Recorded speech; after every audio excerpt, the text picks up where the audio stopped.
Hi there, I'm Stacy Spangler. I'm a mixed media artist, and I'm glad you're joining me today. I'm going to take this abstract that's not really working for me and try something different. Let's get started.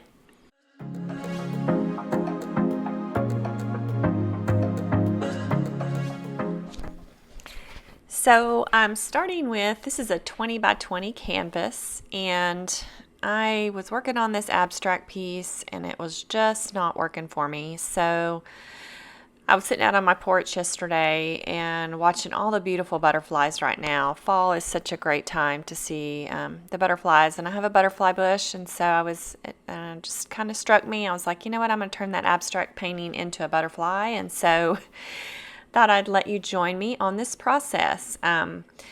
Started off here, the piece has some texture underneath, and then it's got currently some just acrylic paint, and I did have some oil pastels and some oil sticks where I do some of the embellishments, but I'm just taking some chalk here and drawing out my design. And if you've never really followed my work before, I just love a fun, whimsical vibe, and so I don't get too bogged down in the details when I draw.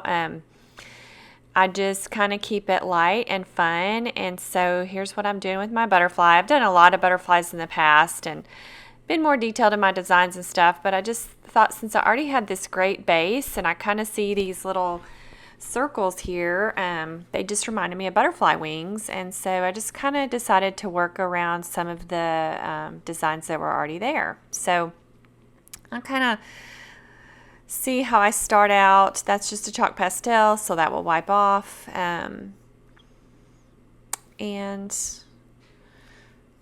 sometimes it just takes me a while, and I just try to enjoy the process. Here I've got my intense ink blocks.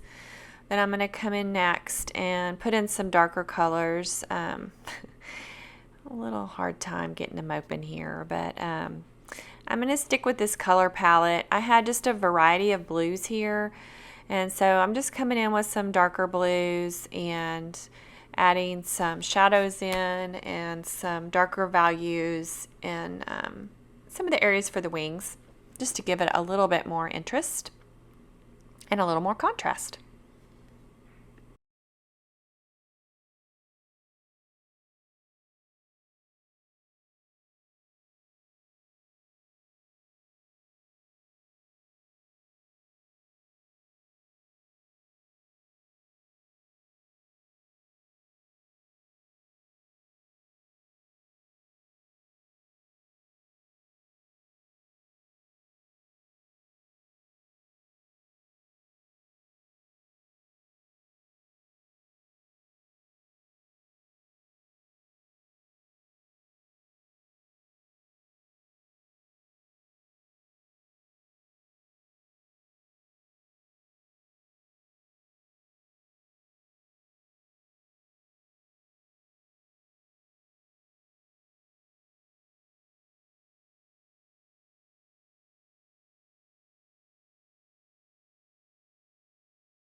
So one thing I do love about the ink blocks is the color is really, really, vibrant once you wet it. They're water soluble.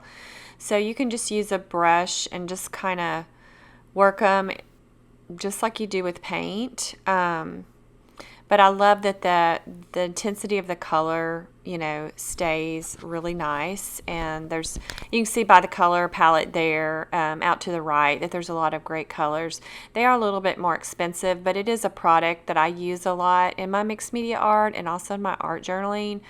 It works great for if you're working on paper too. It's great. They're great on paper, and they go really nice over paint and a lot of different mediums. So that is one product where you make a little investment, but I've had these for years and years. They last a long time, and they're really worth what you pay for them.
So most of the time in my mixed media art, I do add paper. A lot of times it's papers that are hand painted papers that I've done, but sometimes I have a whole stash of just interesting papers. These are some tissue papers. I think I just got in a gift bag. This is a really neat metallic gold tissue paper, and so I wanted to add some of that. And then I kind of played around with the idea here of the leopard print, but I decided I didn't want to use that. So I'm just using some gel medium here to adhere the pieces of paper, and I love to just have those extra little elements peeking through. That's always fun to do.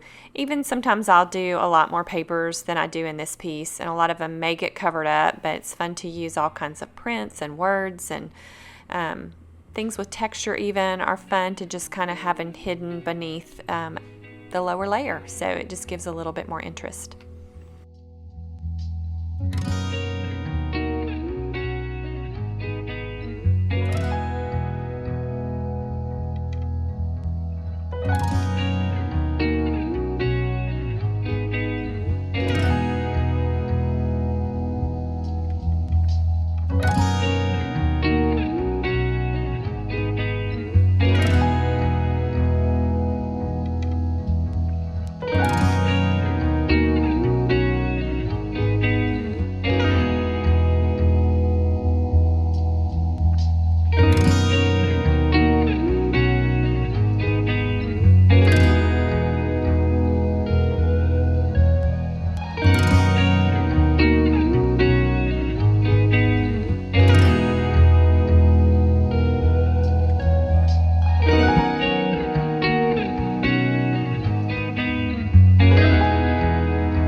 So you can see here I've got a palette knife and I'm thickening up the paint, just adding some accents, and then I'm gonna paint my negative space with white.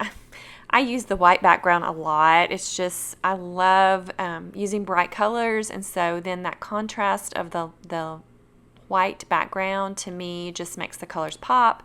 It gives your eye a place to rest, and then I also love being able to scratch into that paint for extra designs and being able to see the paint through. I don't know, it just adds a little bit more texture and interest to the painting, and it really makes you want to be able to touch it. And so I love that part of painting with textured paint. Here I've just got some more patterns. This was like a flip-flop or something, I think, that I cut, and it just gives a nice little pattern on there. Normally I'll do a lot of different layers with a lot of different elements like this, and again, just adding just another little element and another layer makes it more interesting. Here I've got some bubble wrap. I just keep a big bin in my art room of things that I can use for printing on my artwork. So when I'm building up those layers, a lot of times things will get covered up, or you just see a little bit of it peeking through, but it is a fun way to add more layer to your mixed media piece of art.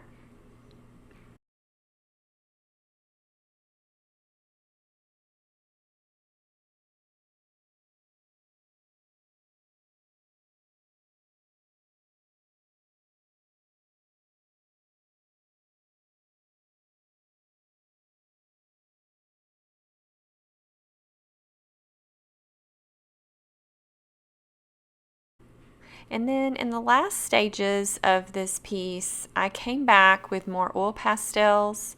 I have some like metallic, I don't show it here, but I love the metallic oil sticks. And so I had a really pretty blue metallic, and then I also use a smaller brush and just come in with some details and some lighter colors. And again, it's just a layering process. And the best part for me is just playing and having fun doing this. I'm really not thinking or planning a lot of things out. I just usually put on some music and just kind of keep adding, covering things up. I may sit with it for a day and add something else later, or cover something else up later. But this last layer is really fun because you can get just a little bit more detailed. With my butterflies, you know, they're never totally symmetrical. There is usually some elements that are repeated, but I just kind of keep the colors consistent and keep some of the shapes consistent, but I don't worry about each wing being totally identical or anything like that.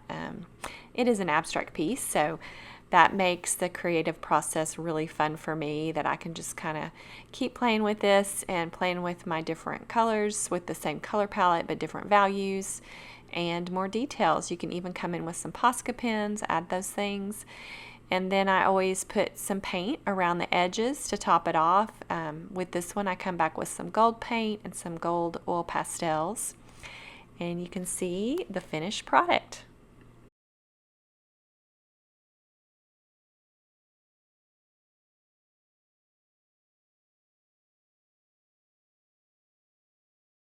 So thank you so much for joining me in my studio today. I hope that if you like this, you'll subscribe to my YouTube page.